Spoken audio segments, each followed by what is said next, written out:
Everybody, I hope you're having a good day, a good night. I mean, you must be because you're hanging out with JBM Sports Media. The road to the Super Bowl has officially begun. Saturday, later today, we are going to get our first action in football, first playoff football of the year. Very exciting. I can't wait.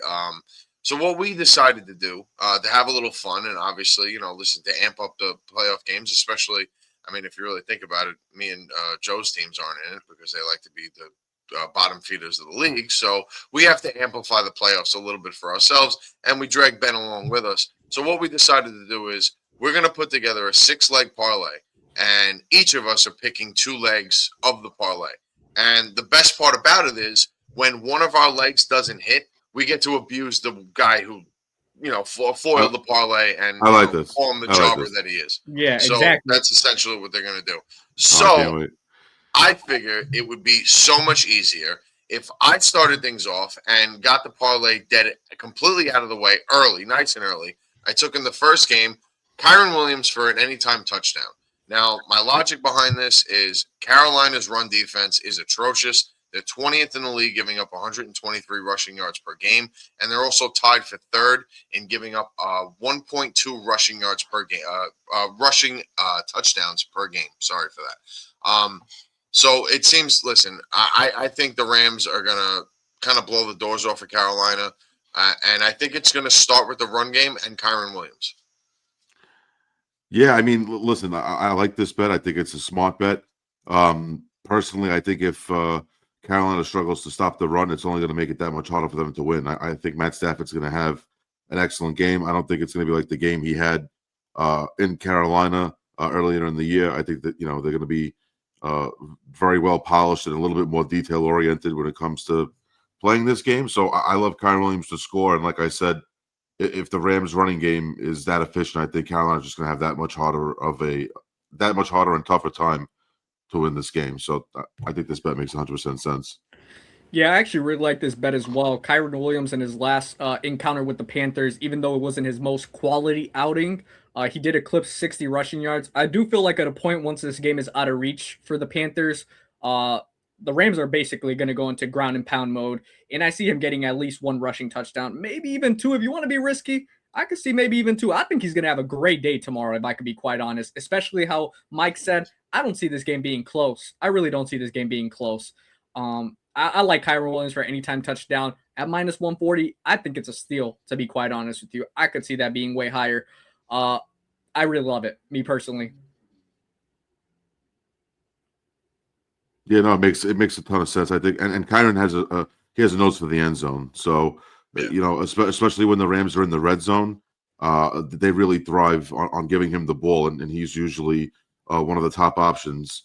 When they're in the red zone. So I think Stafford and that offense really trust Kyron Williams to come through. So I think that he could do this in the first half. Honestly, I think he can get this out of the way rather quickly. To be honest with you, so this is something I think would actually hit. Yeah, and going back to that game in particular, when they did play each other in Week 13, Williams on 13 rushing attempts rushed for 72 yards, and he did score a touchdown. So that's maybe in my favor, or I'm going to be jobber of the week, and I'm going to end this parlay real fast. So I guess we're going to find out later today. Yeah, I guess we'll have to see. Looking at another Saturday game, which this is now one of my legs right here, I have the Green Bay Packers and the Chicago Bears going under 48.5. You must say, how? Both their defense suck right now. They're heading into the playoffs. The Packers, at least, limping. The Bears' defense hasn't looked good against the run or against the pass, to be quite honest. So how is the under? Chicago weather, baby. That's what's going to go on right now. It's going to be snowing during this game, and I think that's going to be playing into a huge factor. Maybe we see some turnovers right here. I don't think it's going to be that much of a high-scoring affair. I could see anywhere, if I could be quite honest, between, at max, maybe a 24-21 type of game. I think a field goal is going to decide this game. But I do like an alternate under right here with under 48.5, especially because of the weather conditions. Yeah, I mean, Brewer, you're not far off either because I believe the actual line was 44.5. So, we tweak, it's tweaked a little bit, which I think is still in our favor. And like you said, I don't see both offenses coming out and trying to be overly aggressive due to the weather. I think it's all about ball protection. And not for nothing, I think whoever has the better run game is probably going to win this game. So whoever, it's going to be a battle in the trenches, to be honest with you. I'd like to see what the Bears defensive line is going to do and how they're going to create some pressure. That's going to be interesting to me. So we'll see what Matt LaFleur has dialed up on the offensive side of things, trying to counteract that. So I think this is a good bet. I think this makes a lot of sense. It's going to snow the whole game. I don't think it's going to stop. So that weather should be affecting the entire game. So I do like 48.5 going under in this first round game between the Bears and the Packers. Yeah, listen, I think that's a smart play as well. Like like Ben said, alluding to the snow and everything, we know how that could be. Throwing the ball is going to be incredibly difficult. You figure it's going to be a lot of ground and pound on both sides of the ball. The only thing that scares me there is I think that does favor Chicago a little bit. They do run heavy, and they do get away with it. Outside of that, though, I mean, the fun part about it is we maybe see some slipping and sliding out on the field, so that also could play a factor. And the ball's going to be cold, so it does not allude to usually a high scoring game, especially when it snows and things like that. So that should be interesting. Yeah, absolutely. I think it's going to be a very low scoring game. I think it's going to be low yardage as well. I don't think we're going to see either Caleb Williams, or Jordan Love with if they both eclipse 200 yards each, that'll be impressive. I do think it's going to be either under that. I do think it's going to be a very low scoring. I could even see like a 13-10 game, maybe that low. Yeah, who knows? Who knows? Obviously, moving on to now the noon slate on Sunday. If JB wants to take over, well, actually, I'll throw it to Ro first because technically the first one that pops up there is Travis Etienne, and yes, this is Ro's pick right here. Travis Etienne for anytime touchdown. Yeah, I figured if we survive Saturday, I might as well ruin it tomorrow in the first game of Sunday. No, in all reality, I went with two guys to score rushing touchdowns, and similar to my logic behind the Kyron Williams pick, this is why I went ETN. Buffalo gives up a ton of rushing yards. They were, look, I'm sorry. They are a bottom of the league. They're 28th. They're giving up 136 rushing yards per game. Oh my God, that's even worse than Carolina, and even more so, they give up technically more rushing touchdowns per game at a 1.4 clip per game, averaged out. So overall, ETN always seems to find a way to get in the end zone. And just looking at it this way, I felt this was a potential another maybe safe pick. I mean, the touchdown score is never safe, but when you have this much behind it, how do you ignore it? How do you ignore it? And I think ATN gives you pretty great value there. No, yeah, I totally agree with this too. Especially when the Jags are in the red zone, ETN is definitely, someone that's heavily relied on. So I like this, and especially if the Jags are up and they get into the red zone, they're gonna utilize ETN a lot. They're gonna try to protect the ball by utilizing their backs. So I could either see him actually maybe catching one, in the red zone, or actually running one in. So it doesn't matter how. So I actually see him being heavily involved in this game, especially if they're up. I think they're gonna try to utilize their backs a little bit more. Yeah, I actually really like this. Like Mike was alluding to, the Bills' run defense absolutely sucks. I think when you look at how disappointing they've been throughout the year, look, it speaks for itself. Look at the stats that Mike just read. I think ETN's going to succeed, and I think they're going to ground and pound their way to victory. Spoiler alert. I mean, you guys already seen the prediction video. If not, you guys are absolute jobbers. But if not, go check that out. So I do believe that ETN's going to be a very big focal point on the Jags' victory tomorrow. JB, I'll throw it out to you. You had another Jags player in your half of your year two. Yeah. So my first leg, the one of two, I have Trevor Lawrence going for 225. He's done this 7 times in a row. He's done it 8 in his last 9. So I think this is a shoe-in. Obviously we're talking about how effective their run game has to be just to be a well-balanced offense. But I do think Trevor Lawrence has been balling out. I think that the Bills, like we said, their defense is not good at all. Their secondary is definitely very underwhelming, and I think they're going to have trouble, in third down and short. I just don't see how the Bills defense can get stops. They don't get off the field enough. So I truly see Trevor Lawrence eclipsing 225. And like I said, he averaged also 236 yards a game. So, 225 averagely hits the average. So I personally think that this is a no-brainer. And I think they're gonna be throwing, and I do think we're gonna see some big plays, maybe a couple of 30-yard passes from him. So I think this is a shoo-in.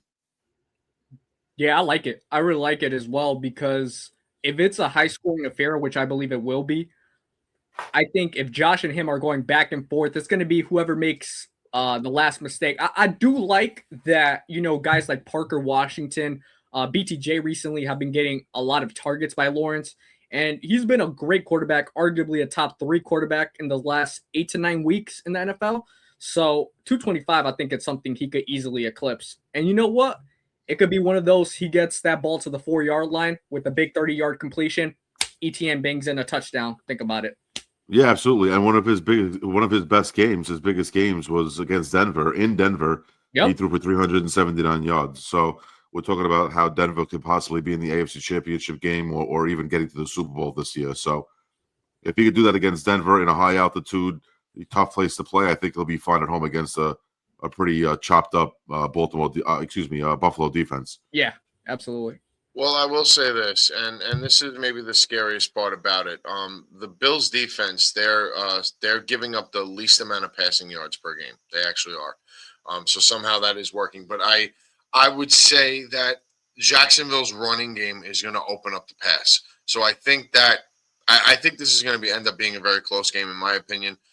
Closer than what it is. I know what these guys picked. Sorry, guys, I couldn't be there for the video, but I think Jacksonville's running game is going to open up this game completely, and I do think this is going to be a very back and forth game. I actually could see this being one of the better games of the weekend, if I'm being honest, and I think it's going to rely on Jacksonville's running game to do that, because once they open up the pass, once they open up play action, then you completely open up the world. And Jacksonville has improved on the passing game. Like Jay had mentioned, Lawrence has hit this mark 6 times in a row.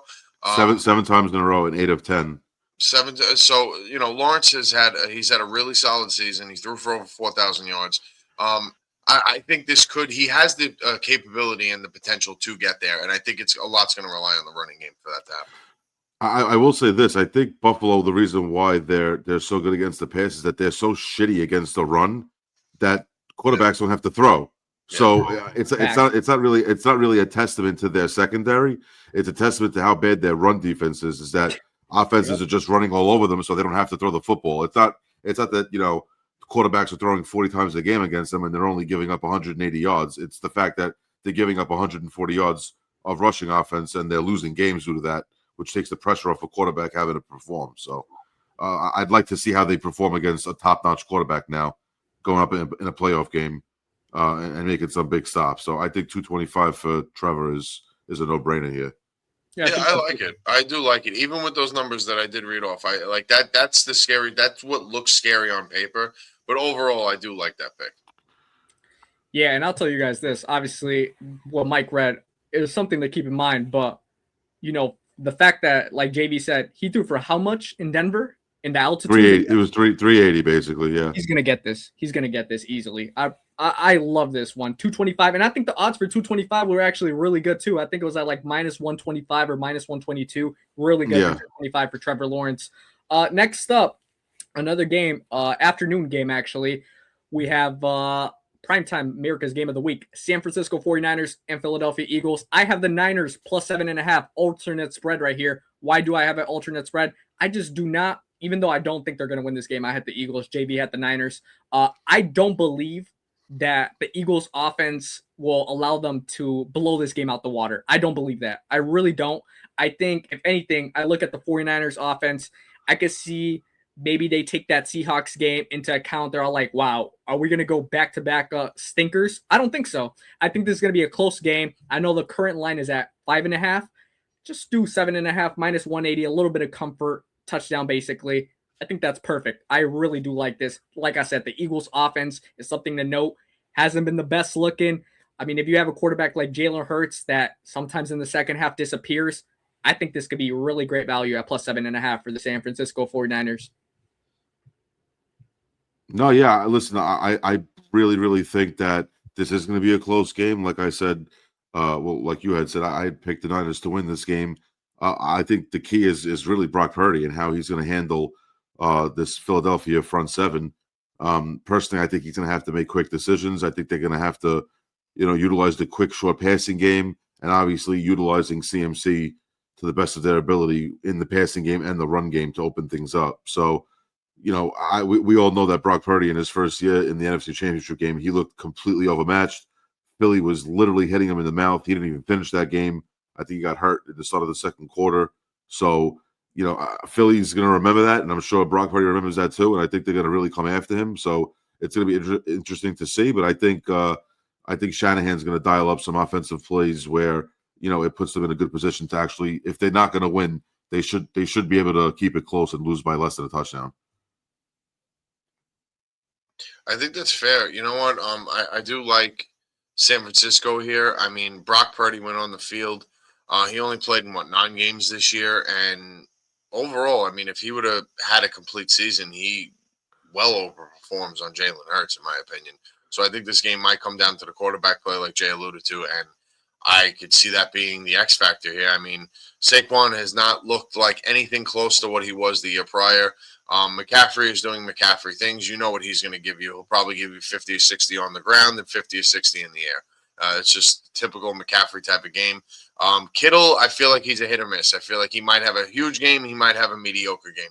Still do what he does on his end of the ball. Still be the blocking tight end. Still be the decoy, things of that nature. But I feel like this game does come down to the quarterback play. And I think at plus 7.5 for the Niners, I think that's great value because I really see this game coming down to maybe a field goal. Yeah, I agree. I can see a field goal too. That's actually pretty funny. I can see it being a 3-point game. Yeah, I think in our prediction, what did you have it? I think you had it in 1916, right? Niners? 1916 Niners, yeah. And I had it 21-18 or 21-17 Eagles. So right there. Yeah, I believe so, yeah. So, yeah. I think it's a very, very much so cushion right here. And minus 182, that's some decent value. I like it. I really do. JV, if you want to move on to the last pick of this 6th leg, your pick right here. So I took the Houston Texans money line against Pittsburgh. Listen, it's really easy for me. My logic is their defense. They gave 277 yards a game. They were first in total defense. They were second in total scoring, and in total yards allowed, they were second as well. They have playmakers all over the place. I really think that it's going to be tough for Aaron Rodgers, even with DK Metcalf returning. Really interesting to see how they're going to run this football against that front defensive line, and also with their linebackers that have no problem stacking the box and making it uncomfortable and forcing Aaron to throw. I think that's what's going to happen. I think they'd rather Aaron have to beat them downfield rather than lose the game on the ground and kind of put a stranglehold on that end of the game. So we'll see what happens. I really do think that Houston wins this game by at least 10 points. I think they have the ability to do that. I know in Pittsburgh it could be tough, but I really do think that defense is so good that they could cause problems for, Aaron Rodgers and that Steeler offense.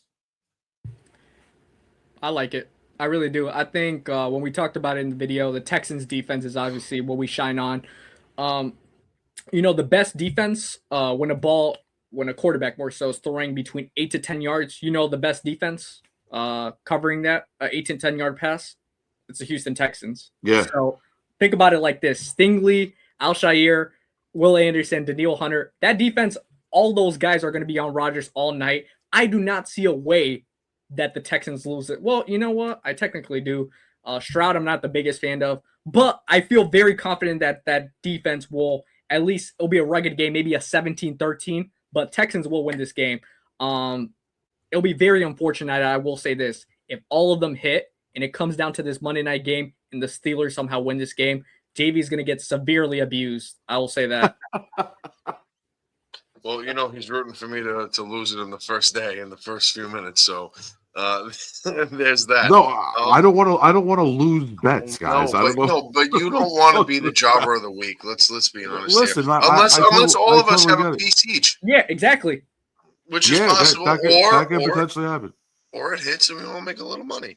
Wait, before we go further, could you imagine going 5 for 6 and whoever's the one guy? Right. Somebody's jobber of the week. That's even Jobber of the week. worse. Jobber of the week. Jobber of the week has to, on the next, if we do another betting, another parlay for the following week, maybe the jobber of the week has to wear a paper bag over their head for the entirety of the show. Maybe Sounds that could good. work out. Wow. I think that'd be pretty funny. But no, overall, listen, the Texans defense is really solid. Like Jay mentioned, the total yards per game, they're first in the league.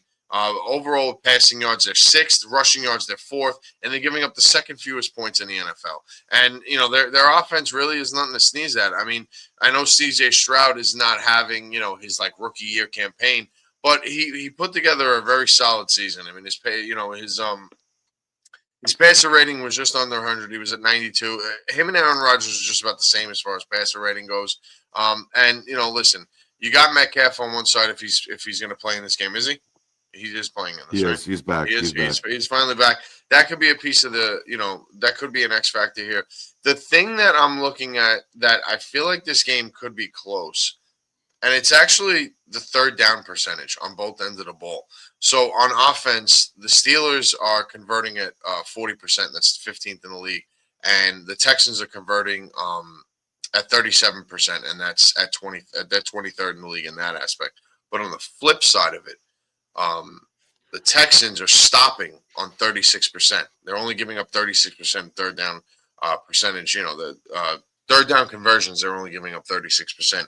Although on the other side of that, the Steelers are giving up 41% on third down. Oh, wow. So I really think that's what's going to be the big key factor to this game, third down conversions. And if I'm being honest, I think that's going to break even. I think that's going to be very close, and I think it's just going to be a hairline. I think that could be what decides this game. I know it's not something that everybody looks at. That's not, how many times do we sit here and talk about third down conversions? Not really all that much. But to me, that's the X factor to the game, and I give the edge to the Texans. I don't necessarily agree with Jay where this is going to be a necessarily blowout because let's be honest here. Tomlin, the Steelers, they've been there, done that. Home crowd, they've been here 100 times over. Tomlin's been in the league, since the Mesozoic era. So, he's been around for a long time. On that note, I see this game being close. I could see the Texans edging this out. Yeah, I think that's super fair to say right there. Guys, I will say this.